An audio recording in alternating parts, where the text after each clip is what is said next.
देखें ये गौसे आजम की महफिल है तो हकीकत में देखें अल्लाह का वली कौन होता है और गौसे आजम किस पाए के वली थे। अरे और लोगों के यहाँ कोई बेटा वली होता है, किसी के यहाँ पोता वली होता है, किसी का दादा वली होता है, लेकिन गौसे आजम ऐसे वली थे कि आपका पूरा खानदान वलियों का था। आपके दादा भी वली, आपके नाना भी वली, आपके वालिद भी वली, यहाँ तक कि उलमा ने बयान किया है कि आपकी फूफी जान भी वलिया थी। अब मैं आपको बड़ी तेजी के साथ बताऊं, अगर आपको गौसे आजम को समझना है तो नाना जान को बस थोड़ा सा समझ ले, फिर आपके सामने गौस की मैं बात करने की कोशिश करूंगा।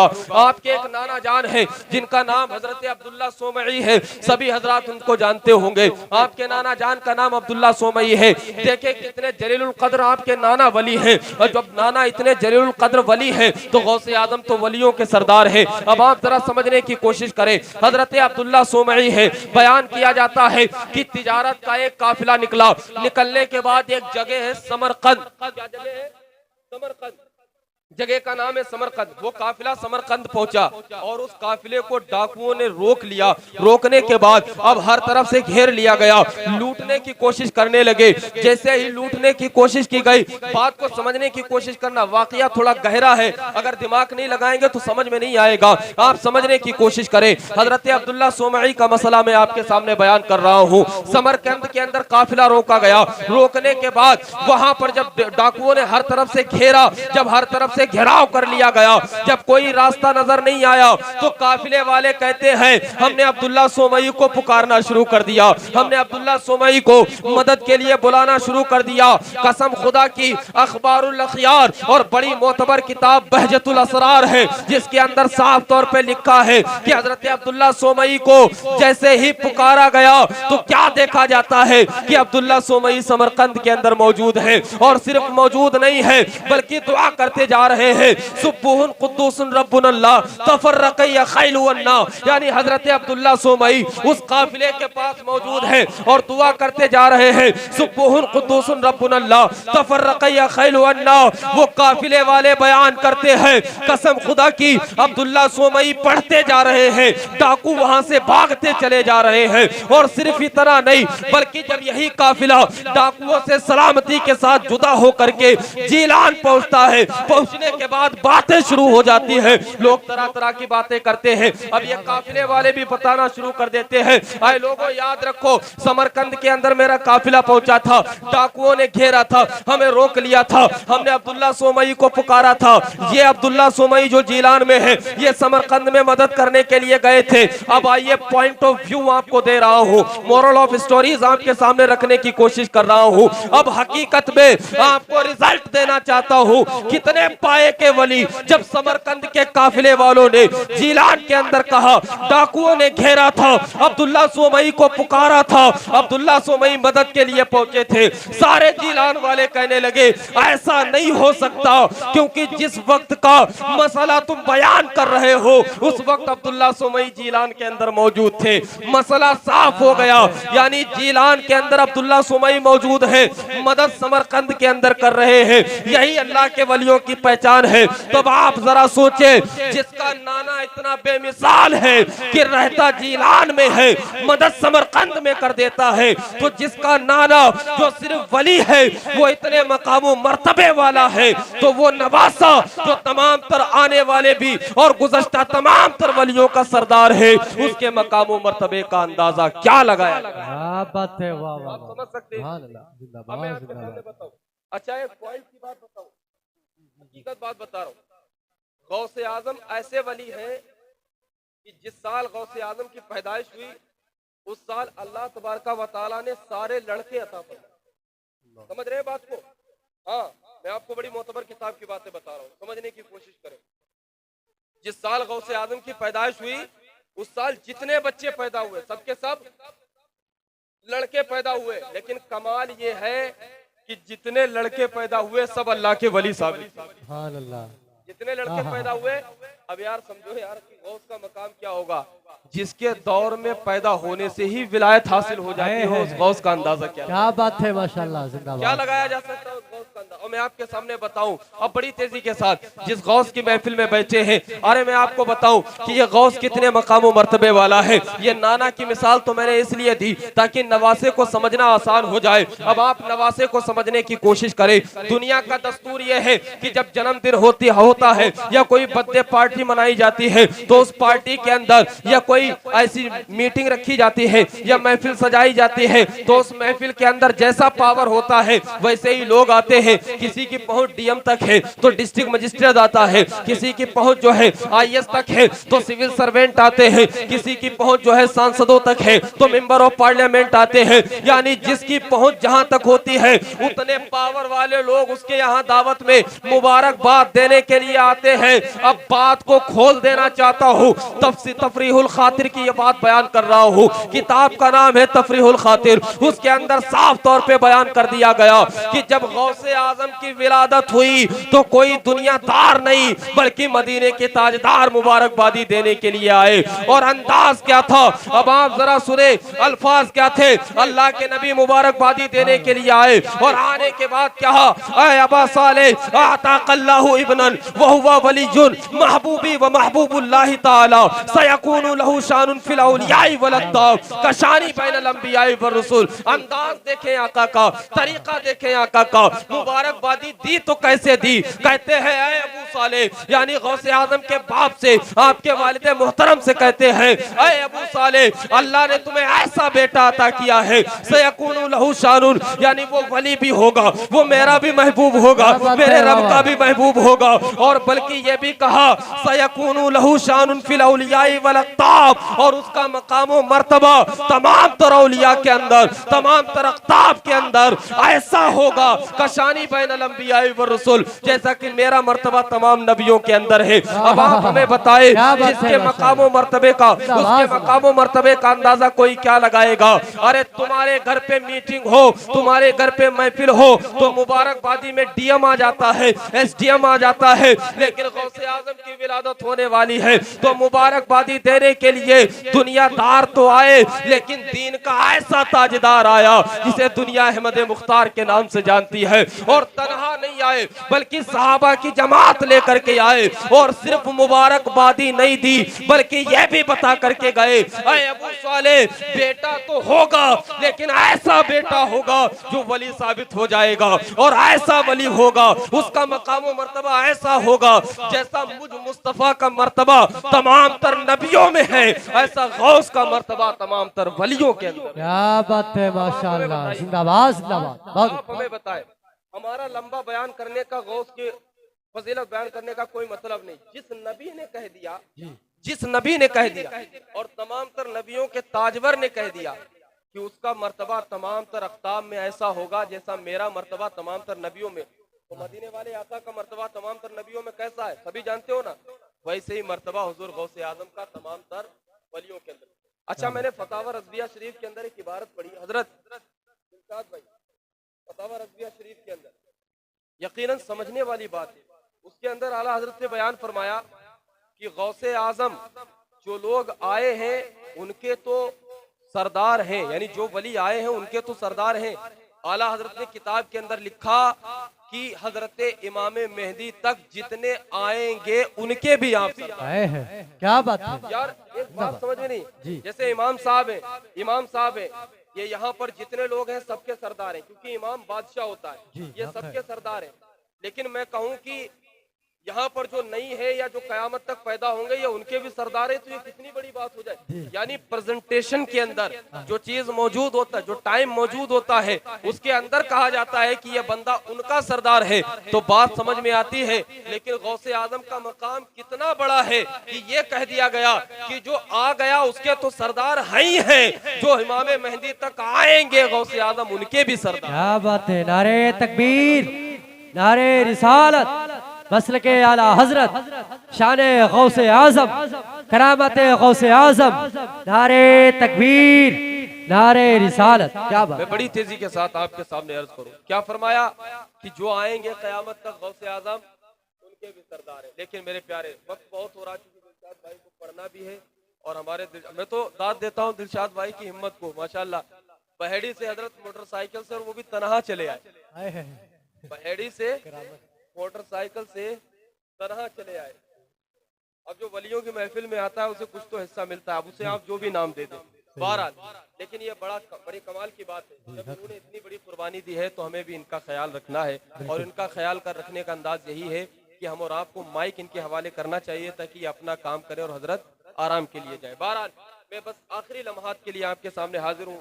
मैंने बहुत सारी बातें इस महफिल के हवाले से और खुसूसियत के साथ ईमान और अकीदे की हिफाजत के लिए आपके सामने रखने की कोशिश की। आखिरी अल्फाज के साथ इस महफिल को खत्म करना चाहता हूँ अपने बयान को, कि गौसे आजम के दीवाने बनने का मतलब क्या है। गौसे आजम के दीवाने बने।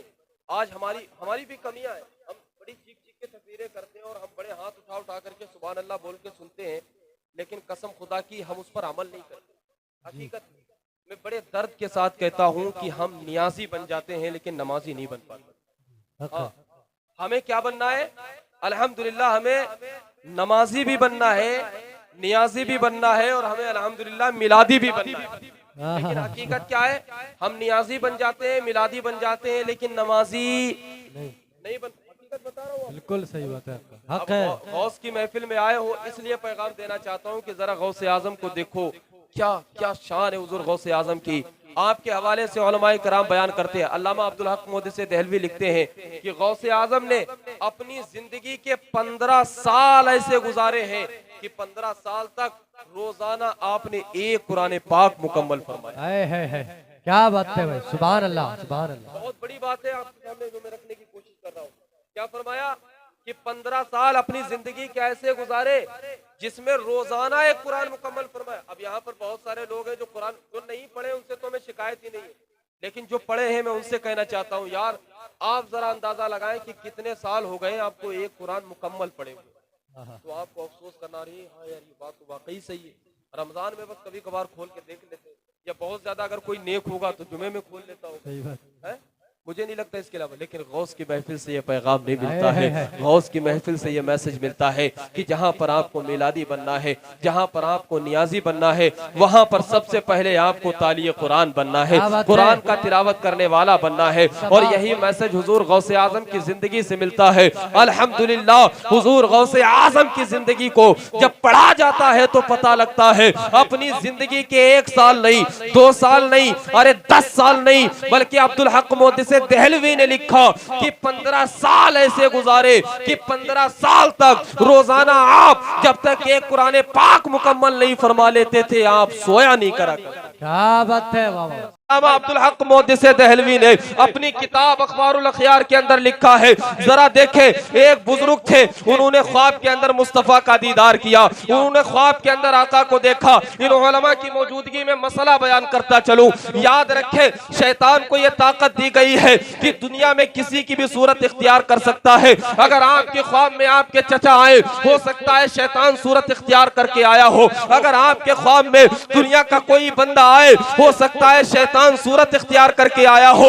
लेकिन शरीयत का मसला बयान कर रहा हूँ। मरातुल मनाजी के अंदर साफ तौर पे बयान किया गया कि दुनिया का कोई बंदा आए, मुमकिन है शैतान आया हो, लेकिन अगर नबी तशरीफ ले आए तो वो आका ही आएंगे, क्योंकि वो कोई और नहीं हो सकता। ये अल्लाह के नबी ने खुद बयान फरमाया, मन रहा फिल मनामी फकद रानी फइन्न शैतान ला यतमस्सलु बी। ये अल्लाह के नबी ने मिशकातुल मसाबी में बयान किया। अल्लाह के नबी ऐलान करते हैं, ऐ लोगों याद रखो, जिसने ख्वाब के अंदर मुझे देखा फकद रानी, तो उसने मुझे ही देखा। फइन्न शैतान ला यतमस्सलु बी, क्योंकि शैतान मेरी सूरत इख्तियार नहीं कर सकता। तो ये मसला समझते चले कि पूरी कायनात के अंदर शैतान किसी की सूरत इख्तियार कर सकता है, लेकिन मदीने वाले आका की सूरत इख्तियार नहीं कर सकता। अब आप आओ, मैं जो आपको बताना चाहता हूँ कि गौसे आजम की मोहब्बत में बैठे हैं, ये मोहब्बत कितनी बड़ी नेमत है। अखबारुल अखयार के अंदर अल्लामा अब्दुल हक मोहद्दिस देहलवी ने लिखा है कि एक बुजुर्ग ने ख्वाब में आका को देखा। देखने के बाद जब भी कोई किसी को देखेगा कुछ ना कुछ मांगने की कोशिश करेगा। उन बुजुर्ग ने अल्लाह के नबी को देखा। देखने के बाद अर्ज करते हैं, ऐ मेरे परवरदिगार के प्यारे महबूब, आपसे मैं ये चाहता हूँ कि आप हमारे हक में दुआ फरमा दे कि हमारा खातिमा ईमान की हालत पर हो जाए। याद रखें, जो दुनियादार होता है वो दुनिया की दौलतें मांगता है, लेकिन जो दीनदार होता है वो इल्मे दीन और ईमान की दौलत मांगा करता है। नबी को देखा, ये नहीं कहा या रसूल अल्लाह प्रॉपर्टी दे दे या अथॉरिटी और पावर दे दे, बल्कि वो बुजुर्ग कहते हैं या रसूल अल्लाह हमारे हक में दुआ फरमा दे कि मौला हमें जो है दुनिया से ईमान की हालत पे रुखसती अता फरमा दे। अब जवाब सुने, जश्न गौसुल वरा के अंदर बैठने वालों, अपनी किस्मतों पे नाज करो कि आप गौसे आजम की मोहब्बत में यहाँ पर बैठे हैं। अल्लाह के नबी ने यह नहीं फरमाया कि आलिम साहब या बुजुर्ग साहब तुम्हारा इंतकाल ईमान की हालत पर होगा क्योंकि तुम नमाजों के पाबंद हो। तुम्हारा ईमान की हालत पर इंतकाल इसलिए होगा कि तुम रोजों के पाबंद हो। जवाब सुने, अल्लाह के नबी ने उनकी इस गुजारिश पे क्या फरमाया। अल्लाह के नबी ऐलान करते हैं तुम्हें जो है फिक्र करने की जरूरत नहीं है, अरे तुम्हारा ईमान की हालत पर ही खातिमा हो जाएगा, क्योंकि इसलिए तुम्हारा शेख कोई और नहीं है बल्कि तुम्हारा शेख बगदाद मोहल्ला का वो सरदार हुजूर गौसे आजम जीलानी अब्दुल कादिर जीलानी। क्या मतलब है इसका?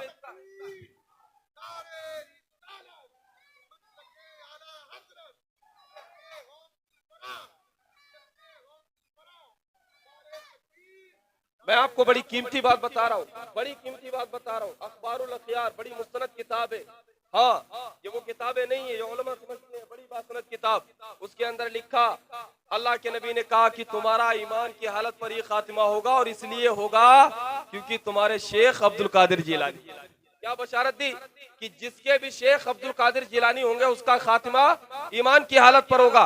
और अल्हम्दुलिल्लाह हम यहाँ पर किसकी मोहब्बत में बैठे हैं? हुजूर शेख अब्दुल कादिर जिलानी की मोहब्बत में बैठे हैं। लिहाजा ऐसी महफिलों के अंदर बैठना यकीनन हमारे लिए बड़ी मुबारकबादी का जो है मौका है। मैं आपके सामने बड़ी तेजी के साथ अर्ज करूं। देखिए, एक सवाल पैदा होता है, लाइक ऑब्जेक्शन।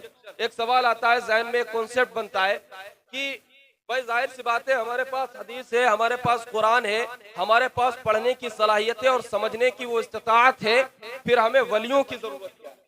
एतराज करते हैं लोग बहुत तरह के, ऑब्जेक्शन बना करके, एक इतराजी सूरत बना के कि हमें वलियों की जरूरत क्या है।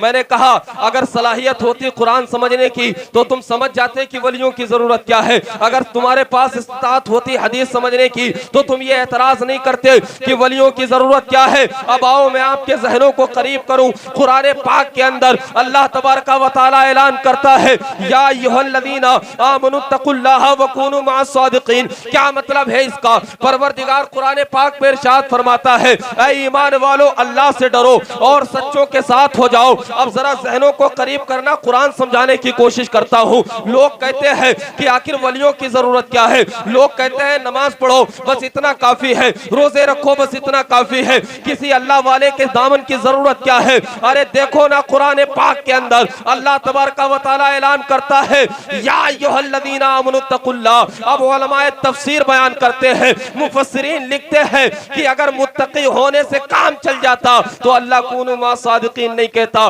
क्योंकि अल्लाह तबारक व तआला ने ऐलान किया, या अय्युहल्लज़ीना आमनुत्तकुल्लाह, यानी ऐ ईमान वालों अल्लाह से डरो, यानी मुत्तकी हो जाओ। अब मुत्तकी वही होता है जो नमाजों का पाबंद हो, मुत्तकी वही होता है जो रोजों का पाबंद हो, मुत्तकी वही होता है जो सौम सलात का पाबंद हो। अब मुझे आप बताएं, अगर वलियों की जरूरत नहीं है तो सिर्फ मुत्तकी पे बात खत्म हो जानी चाहिए थी, या अय्युहल्लज़ीना आमनुत्तकुल्लाह पे बात खत्म हो जानी चाहिए थी। लेकिन उसके बावजूद क्या कहा गया?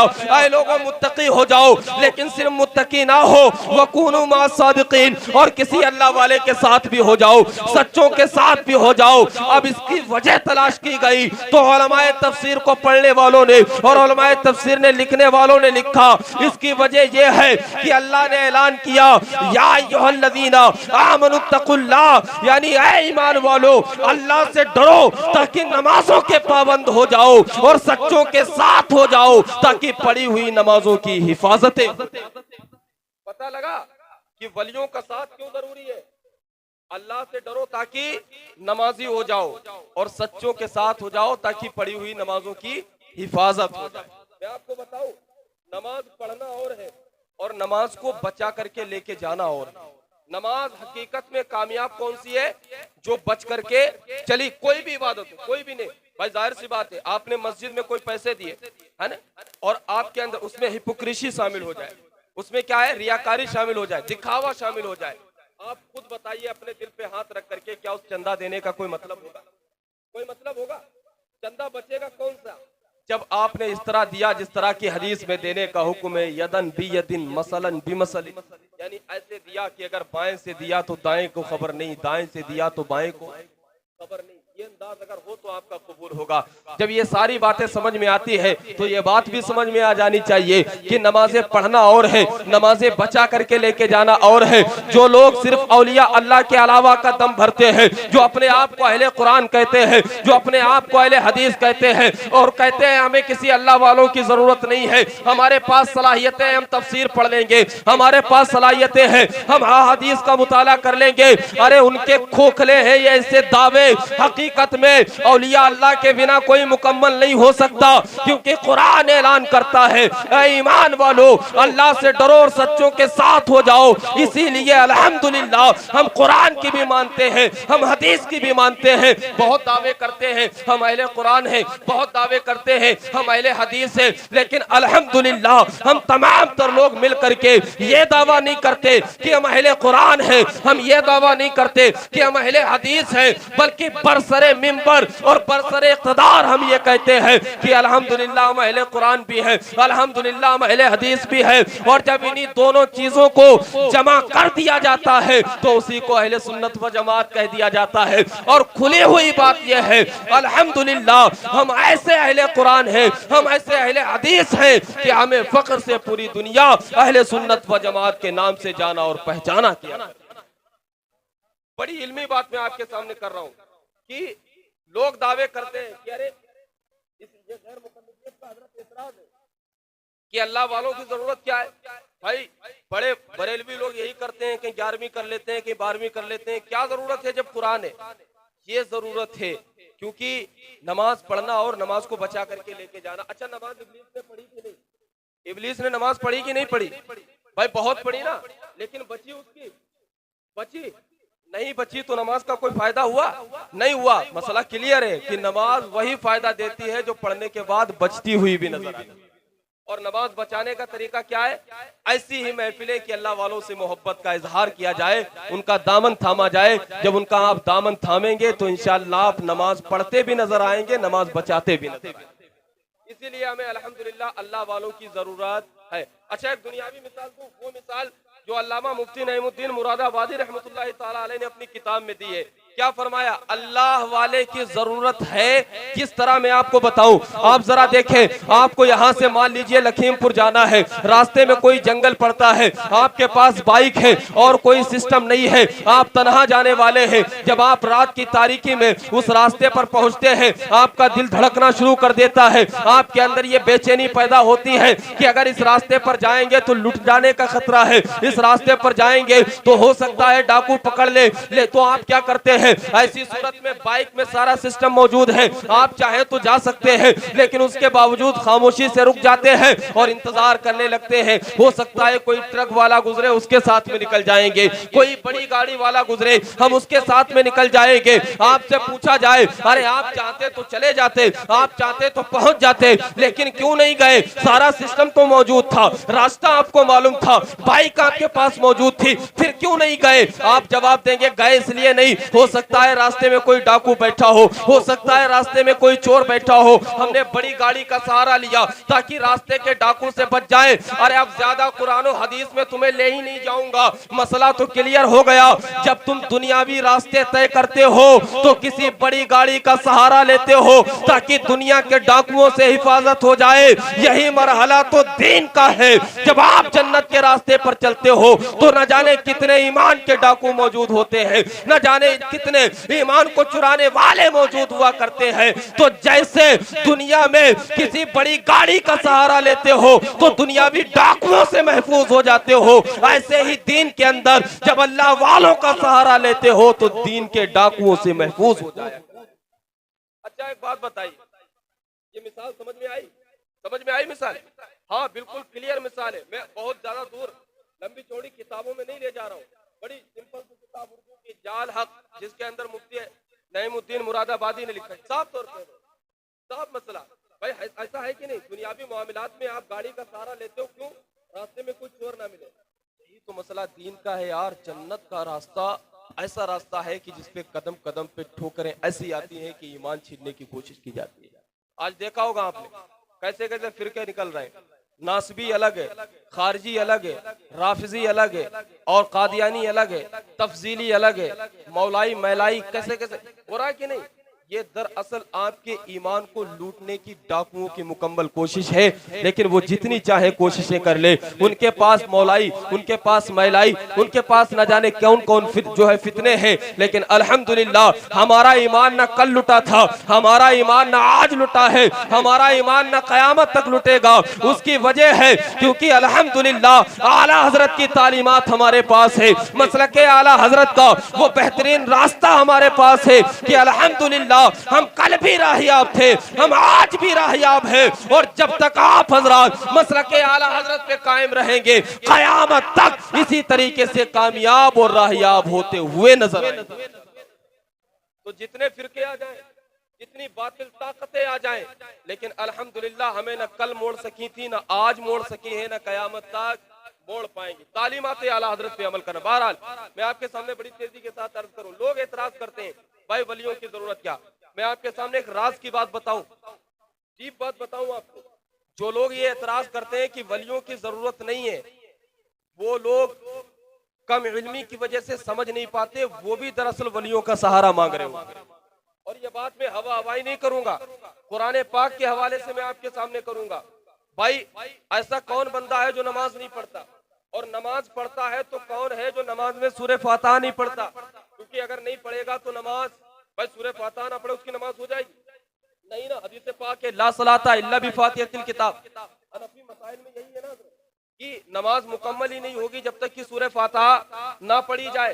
तो कौन बंदा है जो सूरह फातिहा नहीं पढ़ता होगा? अब आप आओ, जो ये कहते हैं कि 11वीं की जरूरत क्या है, वो भी इस 11वीं वाले का रास्ता मांग रहे होते हैं। और कैसे मांगते हैं ये बात मैं आपके सामने कुरान से खोल करके जाऊंगा। आप मेरी बात को जहन के अंदर रखिएगा। बहुत सारे लोग दावे करते हैं, अरे जितने लोग नमाज पढ़ते हैं वो सारे के सारे नमाज में सूरह फातिहा पढ़ते हैं, और सूरह फातिहा के अंदर इहदिनस सिरातल मुस्तकीम पढ़ते हैं। अरे क्या मतलब है इहदिनस सिरातल मुस्तकीम का? जब आप इसका ट्रांसलेशन देखेंगे, जब आप इसका तर्जमा देखेंगे, तो मसला निकल करके सामने आ जाएगा कि हर बंदा किसी फिरके से ताल्लुक रखता हो, अगर कुरान पढ़ने वाला है, अगर नमाज पढ़ने वाला है, तो वो नमाज की हालत में ये जरूर कहता है ऐ अल्लाह हमें सीधा रास्ता चला दे, ऐ मौला हमें सीधा रास्ता चला दे। अब आप कभी उससे पूछ के देखना कि तू 5 मर्तबा खड़ा होकर के पुकारता है ऐ मौला सीधा रास्ता चला दे, वो सीधा रास्ता किन लोगों का है? तो वो कहे उठेगा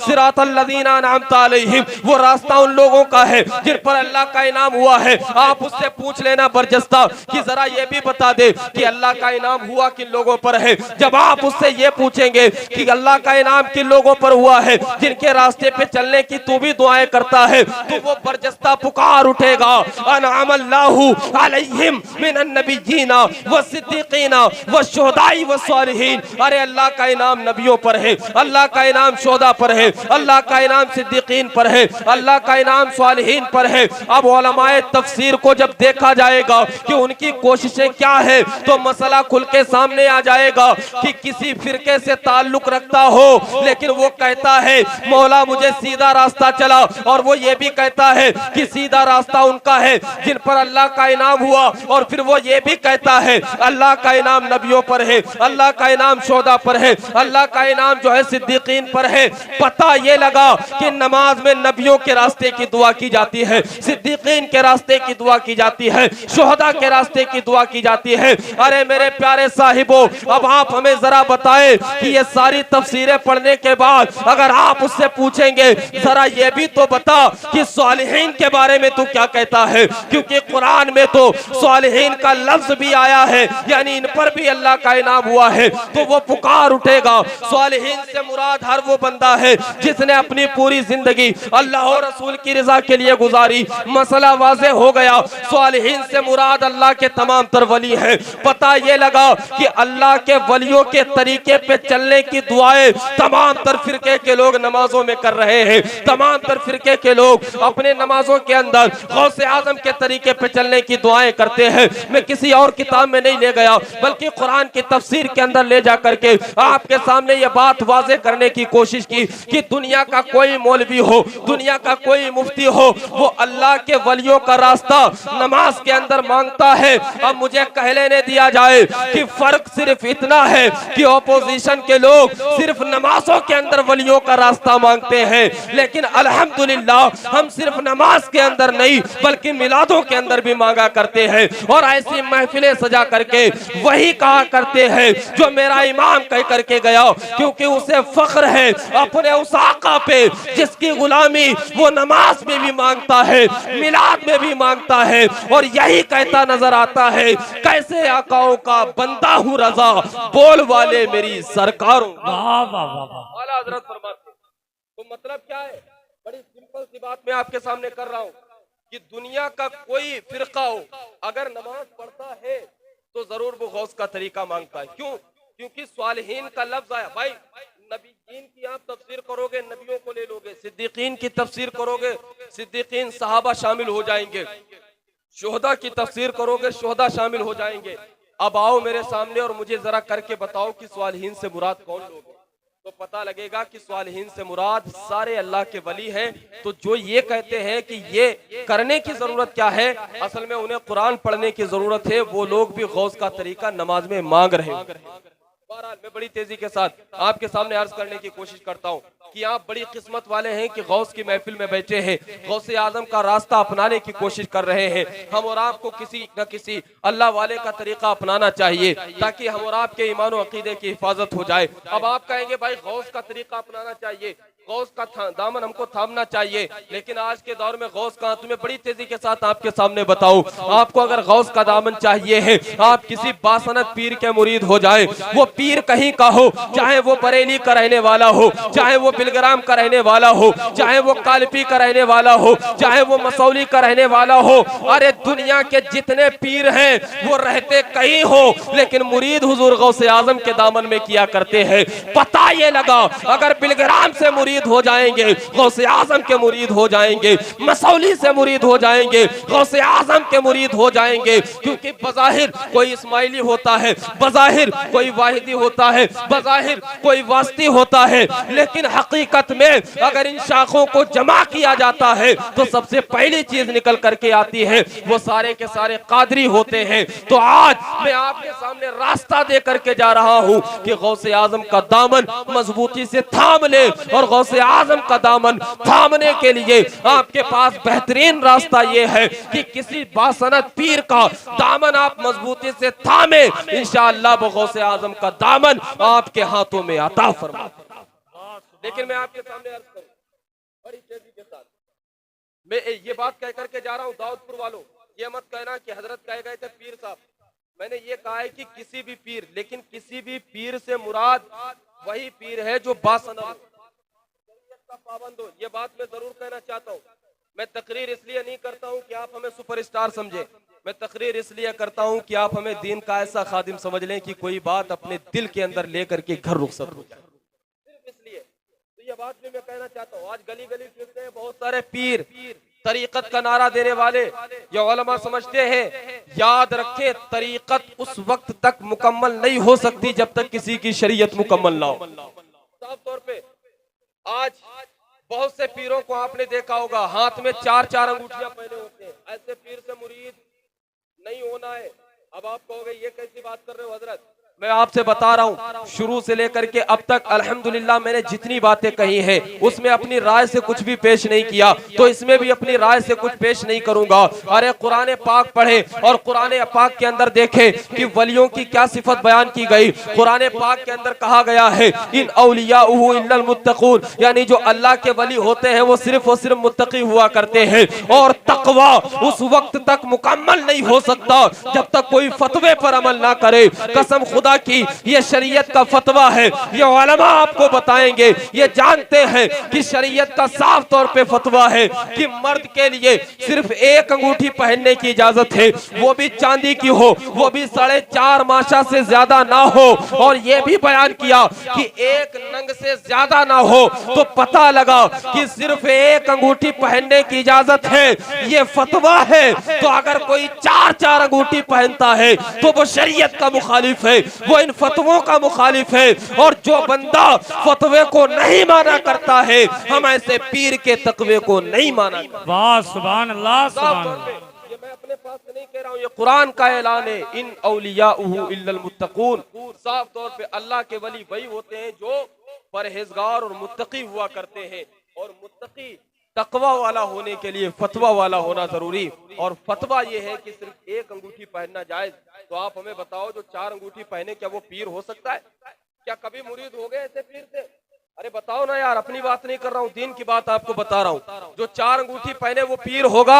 अरे मैं खुले अल्फाजों में कह दूं, मैं नहीं समझता कौन किस तरफ का है, लेकिन इतना जरूर जानता हूँ कि जो मैं बात कह रहा हूँ वो कुरान पाक की है। और अल्हम्दुलिल्लाह कुरान ने हमको ये हक दिया है कि आपके सामने मैं अपनी बात को खोल करके रखूं, क्योंकि ये मेरा फंडामेंटल राइट है। मैं आपके सामने मुकम्मल तौर पे कहता हूँ, याद रखें, जो फतवों को कदमों तले कुचल करके पीर बनने की कोशिश करता है वो दुनिया का पैर हो सकता है, लेकिन दीन का पीर नहीं हो सकता। ऐसा बंदा, हाँ, जो शरीयत की मुखालिफत, तो जो 4 अंगूठी पहनता है वो दीन का मुखालिफ है, वो इस फतवे का मुखालिफ है। लिहाजा मैंने ये तो कहा है कि गौस का दामन थामना क्योंकि कामयाबी है, और गौस का दामन थामने के लिए किसी बासनत पीर का, लेकिन पीर की मैंने वजाहत भी कर दी है कि कैसे पीर का दामन थामना है। और मैं बड़ी तेजी के साथ आपको बताऊं, बड़े सारे लोग आज के दौर में अगर सबसे दुश्वार काम किसी के लिए है तो वो नमाज पढ़ना है। हाँ, पीरों को देखा जाता है, उनसे कहो नमाज पढ़ने चलो तो अरे वो तो काबे में पढ़ के आए। देखा है आपने, आप लोगों ने देखा है ऐसा मतलब? अरे एक वाकया ऐसा मिलता, मुझे नहीं पता बासनद है या नहीं है, लेकिन एक मैसेज मिलता है और उलमा फरमाते हैं ऐसे वाकयात जिनसे मैसेज मिले उन्हें बयान कर देना चाहिए। एक वाकया मिलता है कि एक पीर साहब थे, और आजकल के पीर और जो ऐसे पीर होते हैं वो सिर्फ लिफाफों पर ही जिंदा होते हैं। आप उन्हें अच्छा खिला दो, मोटा लिफाफा मुसाफे में दे दो, वो खुश हैं, जैसा चाहो वैसा बुलवा लो, हाँ, और जहाँ चाहो वहां बुला लो उनको। ऐसे मरहले हैं ऐसे पीरों के लिए। एक पीर साहब थे, एक घर में गए, अरे चादर वादर बिछाई गई, बहुत अच्छा बिस्तर लगाया गया, पीर साहब उस पे बैठे। बैठने के बाद जब देखा कि सारे लोग देख रहे हैं, हमारी तरफ देख रहे हैं, तो हजरत ने किया धद धद। हजरत बोले धद धद, बोले क्या हुआ? बोले अरे कुछ नहीं, वो काबे शरीफ में कुत्ता घुस रहा था उसी को भगा रहे थे। क्या बोले? काबे में कुत्ता घुस रहा था उसे भगा रहे थे। अब लोग बातें करने लगे, अरे कितने बड़े पीर साहब हैं, कितने बड़े पीर, रहते इंडिया में हैं, कुत्ता काबे का देख रहे हैं। ये ऐसे पीर हैं जो अपनी प्रॉपर्टी को यानी अपनी प्रोफेशनलिटी को बनाने के लिए अपने आप को मॉडर्न साबित कर। यार मैं आपको बताऊं, कुछ समझदार लोग भी होते हैं जो झांसों में नहीं आते हैं।